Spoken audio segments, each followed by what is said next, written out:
This is Oleksandrivka, where a segment of the Russian defensive line has just collapsed in the most humiliating way possible.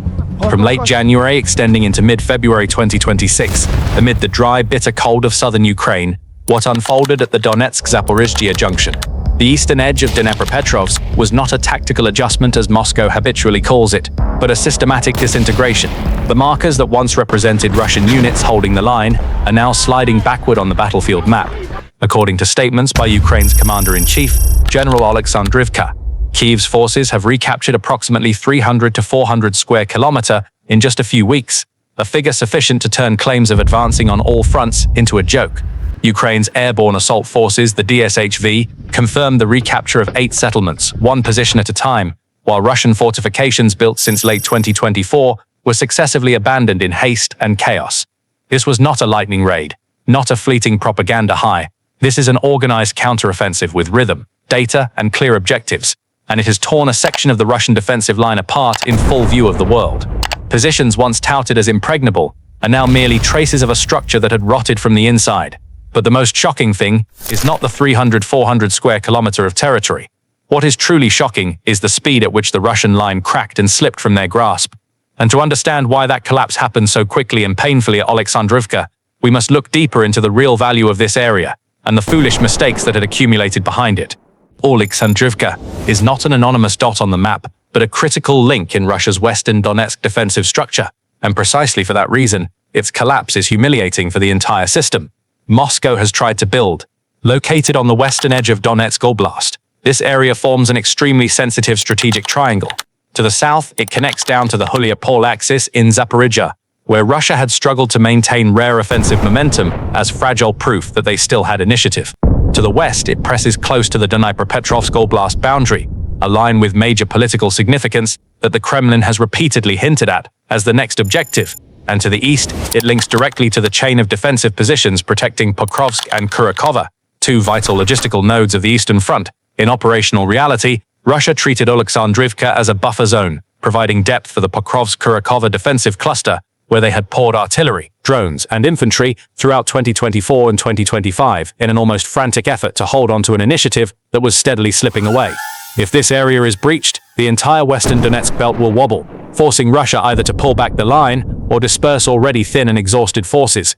In terms of infrastructure, this is not a place with major highways or industrial centers, but it is precisely the rural roads, dirt tracks, and secondary corridors that are the real lifelines. They connect to eastern supply depots and serve as alternate supply routes to evade the precise reach of HIMARS and Ukrainian long-range artillery. When many main routes came under Kyiv's fire observation, Russia was forced to rely on these fragile secondary lines to rotate ammunition, fuel, and reinforcements, turning Oleksandrivka into a quiet but vital junction. From late 2024, Moscow's objective was quite clear: gradually expand pressure toward Dnipropetrovsk to create psychological shock and sustain the narrative that Russia was still advancing on all fronts, a point emphasized by Chief of the General Staff Valery Gerasimov in early 2026 reports as confident reassurance. But that confidence collided head-on with field data, and data does not lie. Around Pokrovsk, Russia's advance rate was only about 50 to 70 meters per day, a pace virtually stalled when measured against the firepower and lives they poured in. At Cheshiv Yar, that figure dropped to around 15 meters per day, so slow it evoked the bloody primitive battles of World War I. And in Kupiansk, an average of just 23 meters per day, despite confident claims of control over the area. That is not the advance of an army breaking through, but the painful crawl of a force trying to save face while its underlying structure rots. Oleksandrivka was supposed to be the springboard for a new push, a symbol of momentum, but instead of becoming the launch point for a breakthrough, it exposed Moscow's lack of momentum, lack of rhythm, and lack of strategic spring. When Ukraine struck here, they did not just hit a cluster of villages or a secondary road, they struck the very defensive structure protecting western Donetsk that Russia had invested more than a year in building. But to understand why the counterattack at Oleksandrivka could penetrate and disintegrate a line segment that Russia had constructed over more than a year, we must examine the preconditions. Moscow entered the winter of 2025-2026 in a state of manpower and logistical exhaustion unprecedented since the invasion began. Russia has sustained roughly 1.2 million casualties since February 2022, including killed, wounded, missing, and captured. In 2025 alone, estimated casualties were around 415,000, a rate of attrition sufficient to erode any modern army, no matter how large the population behind it. Of those, Independent estimates place the number of killed between 275,000 and 325,000, and Mediazona, an organization specializing in verifying deaths from obituaries and public records, has confirmed the identities of over 200,000 Russian servicemen killed. These figures are not dry statistics. They reflect a reality in which Russia has paid in blood on a scale that modern military powers have rarely faced in post-World War II conflicts. In modern warfare, the killed-to-wounded ratio typically ranges from 1.3 to as high as 1,010, thanks to medical advances and efficient evacuation systems. In US campaigns in Afghanistan, the ratio heavily favored surviving wounded thanks to timely care. But in Ukraine, Russia has shown signs of a higher-than-normal fatality rate, and the reasons lie not only in the intensity of fire, but also in an increasingly severe evacuation crisis. Ukraine's dense drone network has shattered the concept of the golden hour, the critical window for saving wounded, since any movement across open ground can be scouted and attacked. At least 5% of wounded assessed as potentially savable never reached medical facilities in time, simply because evacuation teams could not reach them under skies full of UAVs.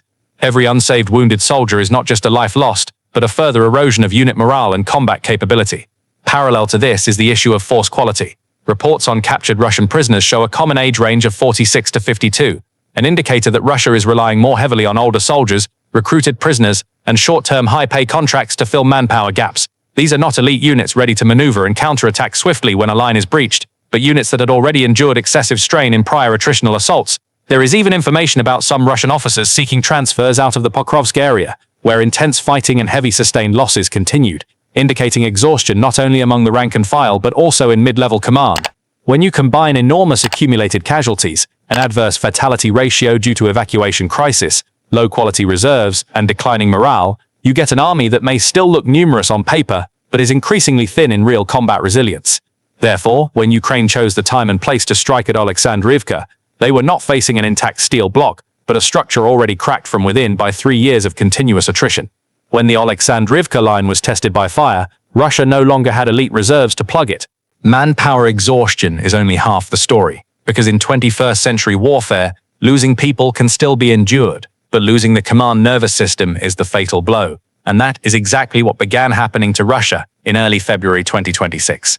Throughout 2023-2025, numerous reports indicated that Russian units were using Starlink devices through intermediaries and grey market channels, leveraging the low-orbit satellite network to transmit UAV data, reconnaissance imagery, and real-time fire coordination, even though SpaceX did not officially provide service to the Russian military. This network was not the sole backbone of Russian communications, but in many frontline areas, it became the bridge allowing small units to maintain relatively stable connectivity when ground infrastructure was destroyed. However, entering early February 2026, SpaceX is believed to have tightened its whitelist mechanism, deactivating many unauthorized devices, causing some terminals that had previously operated in Russian-controlled areas to suddenly lose connection. The consequences did not unfold in a loud announcement, but spread quietly across small points on the battlefield. A UAV control station losing stable feed, an artillery unit losing real-time calibration data, a platoon commander forced to fall back on short-range radio instead of live drone imagery. In a battlefield environment where every minute and every coordinate can mean survival, the loss of stable video transmission means artillery cannot be adjusted quickly, UAVs cannot maintain target tracking chains, and the detect, lock, fire, assess cycle gets stretched out. That delay may only be a few minutes, but in the context of Ukraine executing a counteroffensive in small, precise pulses, a few minutes are enough for a forward position to be breached before supporting fire can arrive. The impact also spread to the already severe evacuation crisis, with intermittent communications, coordinating medical evacuation teams, and identifying safe corridors became even more difficult, forcing wounded to wait longer under skies full of drones.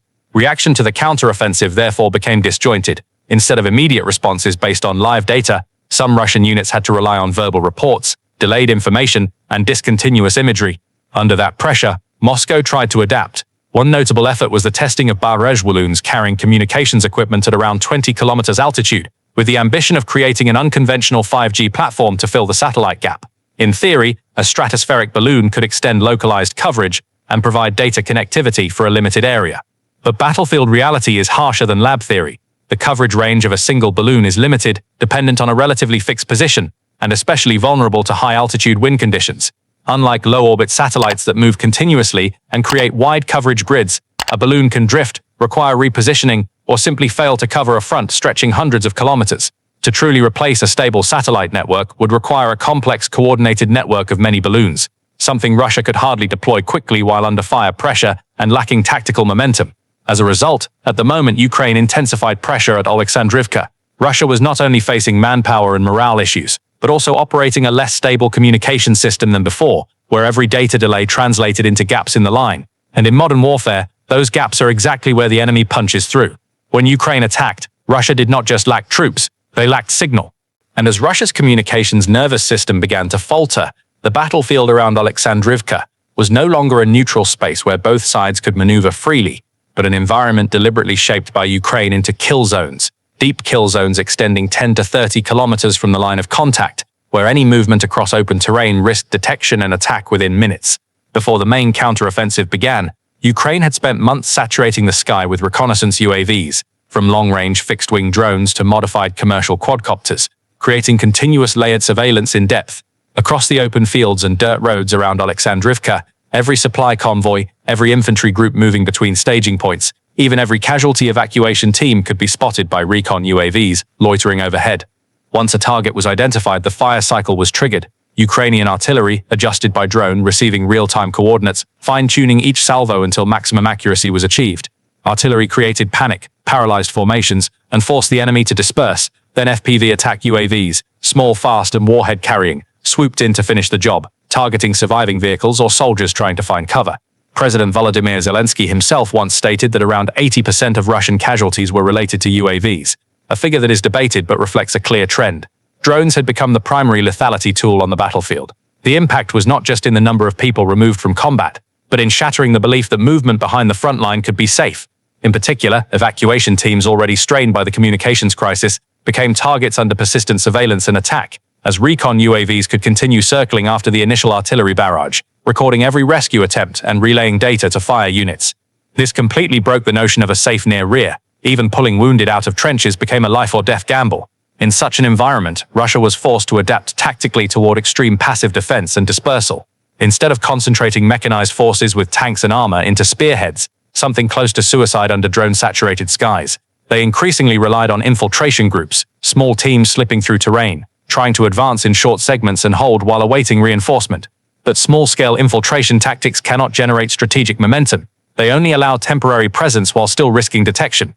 The inability to concentrate mechanized forces also meant Russia could rarely mount strong counterattacks when pushed back, as any attempt to mass troops in the rear carried the risk of early UAV detection. Over time, Oleksandrivka ceased to be a mere forward area and became a systematic attrition space, where every meter of ground held had to be paid for in manpower, equipment, and morale. When Ukraine finally shifted from attrition to counterstrike, they were not facing an intact defensive line but a structure already corroded from within by precision fire and continuous surveillance. Oleksandrivka was not where Ukraine broke through. It was where Russia was worn down before the breakthrough happened. After many weeks of systematic attrition, the counteroffensive at Oleksandrivka did not begin with a massive armored thrust, but with a change in battlefield tempo, slow, calculated, and extremely precise. Phase 1 was the preparation phase, where Ukraine intensified deep reconnaissance instead of opening with flashy firepower. Recon UAVs were pushed to higher density, not just covering the line of contact, but extending deep eastward, monitoring dirt roads, ammunition staging points, and Russian troop rotation areas. Every supply convoy, every temporary depot, every field UAV control station, risk detection, and immediate addition to the target list. Once data was dense enough, firepower was activated. Drone-adjusted artillery struck ammunition stores and staging points, forcing Russia to disperse munitions and move under constant surveillance. These strikes did not aim to seize ground immediately, but to disrupt the defensive line's operational rhythm, interrupt supply chains, and leave forward units short of ammunition and coordination. When pressure built sufficiently, Phase 2 began, deliberate but localized counterstrikes. Ukraine's airborne assault forces, TSHV, coordinated with small flexible mobile units, attacked individual forward positions that had already been worn down. They did not charge into a wide exposed breakthrough but struck at weak segments, isolated strong points lacking reinforcement. In the context of disrupted Russian communications and no longer smooth fire adjustment, responses became sluggish. A threatened position received no timely supporting fire. A reinforcement request arrived too late. A small gap in the line went unpatched. Those gaps started as a few hundred meters, but accumulating across multiple points, formed a cracked line segment. Moving into Phase 3, the cracking turned into systematic contraction. Some Russian units were forced to withdraw to rear lines to avoid being cut off or encircled, resulting in the abandonment of villages and forward positions. According to Ukrainian command statements, approximately 300 to 400 square kilometers were recaptured, along with 8 confirmed settlements retaken. What was notable was not just the area but the fact that Russia could not immediately organize a major counterattack to retake these positions. Under UAV surveillance and unstable communications, any attempt to concentrate mechanized forces carried the risk of early detection and preemptive strike. Russian logistics therefore had to pull farther east, lengthening supply lines and further weakening their ability to sustain pressure. Ukraine's chain of detect, strike, seize, consolidate, repeated at multiple points, turning localized counterstrikes into a shifting line of contact on the map. There was no single iconic moment like a flag planted on ruins. Instead, it was a series of small steps, each thinning the defensive line further until the structure could no longer hold. When the defensive segment around Oleksandrivka burst open, it was not because of one punch strong enough to crush it in hours, but because over the many weeks prior it had been slowly strangled, eroded layer by layer, severed from logistics and command rhythm. This was not a steel hammer blow. This was gradual strangulation, and in the end, the line snapped. The collapse at Oleksandrivka is not just a local story about a few villages and a few hundred square kilometers of land. It is a cold lesson in how modern warfare actually works, and it is something the American audience needs to see clearly. Tanks did not decide the outcome here. No massive armored formation charged through the line on a fateful morning. Sheer troop numbers did not create the turning point. Russia could still mobilize more people, sign more contracts, bring more reservists to the front.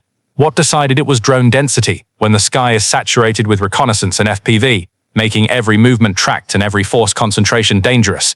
What decided it was data superiority, when one side can detect, transmit coordinates, and adjust fire in real time faster than the other by just minutes, and those minutes are enough to change the fate of a forward position?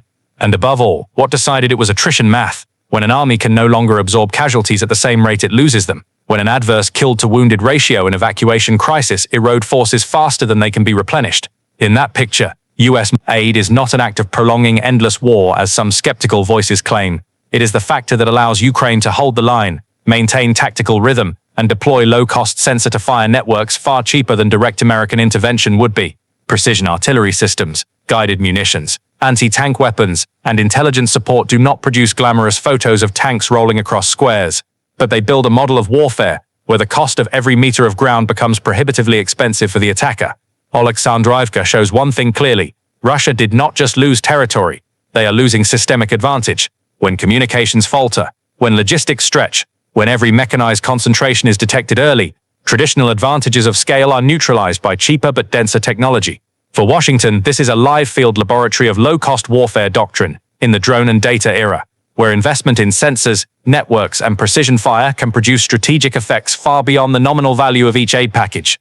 And most importantly, the counteroffensive at Oleksandrivka shattered the narrative that Moscow still controls the battlefield tempo, still chooses where and when to escalate. 400 km² is a patch on the map. But what was truly pierced at Oleksandrivka is the illusion that Russia still controls the battlefield rhythm. If you want to keep following in-depth and straightforward battlefield analyses like this, please hit subscribe to the channel so you don't miss the next updates. Thank you for watching. See you in the next video.